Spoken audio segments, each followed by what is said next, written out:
It's been 3 months since a fire ripped through this apartment building, leaving behind a mess. And although there's a fence up to block it, residents here still want to know when it's going to be cleaned up before something even worse happens. People do a lot of crazy things behind the wheel, like putting on makeup, changing the radio stations, even talking on the phone. But if you get caught using this to text, it's going to cost you. The heat wave continues today with temperatures reaching the mid-90s, and more parents are looking for places like these to bring their children to beat the heat. More than 9 million vehicles cross the Ambassador Bridge each year, stretching its capacity to the max. Officials on both sides of the border say they want an updated version of it. In fact, Canada offered Michigan $500 million to do just that. But the only problem is the owner of the current bridge does not want to give it up, and he's willing to spend his own money to build a new one just down the river. But the question is the state willing to accept his offer and his terms? For the past few days, all eyes have been here at the Next Chapter bookstore here in Northville as Hollywood producers came in to film Scream 4. And as you can see, as the lights fade and the cameras stop rolling, small town Northville is quickly returning back to normal. On a hot and humid night, hundreds of people came out to honor the men and women who gave their lives. They are here to see the Vietnam Moving Wall. The wall will be here in Hamburg Township for 3 days, likely none more moving than tonight's opening ceremony, where shots rang out, flags folded meticulously, and wreaths were laid. All in honor of those lost so long ago, 58,000 of them, and each name engraved on this wall. It's still hard to see all these names all at once in one place. It's incredibly sorrowful. It's very sad to know that that happened. Whether it be a loved one, a friend, or someone they never met, people are gathering here to honor those who paid the ultimate sacrifice, fighting for our freedom. Felt like I had to be here. I have a friend whose brother's on this wall. It's pretty sad. It's very sad. Fortunately, I didn't have to go to Vietnam, but it's very sad for the guys that did have to go.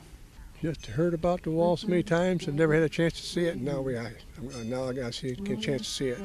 Even as the ceremony comes to a close, its impact on the people that saw it is something that will continue long after the wall moves on to a different city.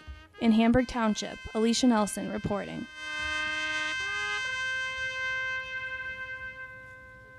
Texting. It's a way of communicating that has taken over our lives. It's everywhere. But according to the National Safety Council, 28% of car accidents are caused by texting. Many states have already banned texting while driving. Michigan joined them on July 1st.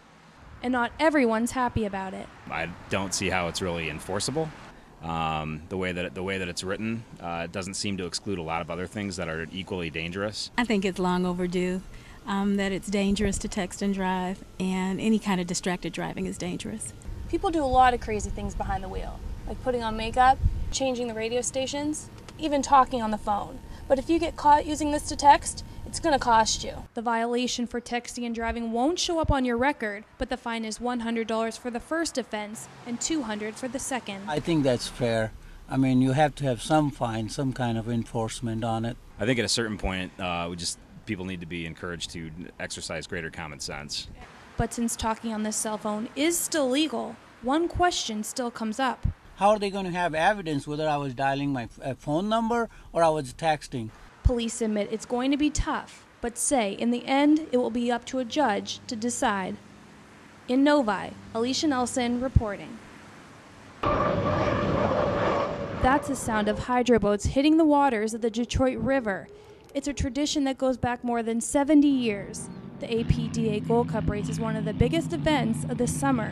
While today is only the qualifying round, the boats still put on a good show for race fans. This is my first time ever. I'm 38 years old. It's my first time to a boat race, so it's nice.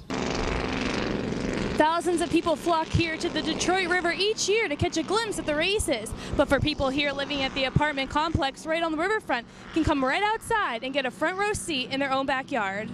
I always try to get down here every year when it's a boat race, and that scenery, and see everybody come over, and visit.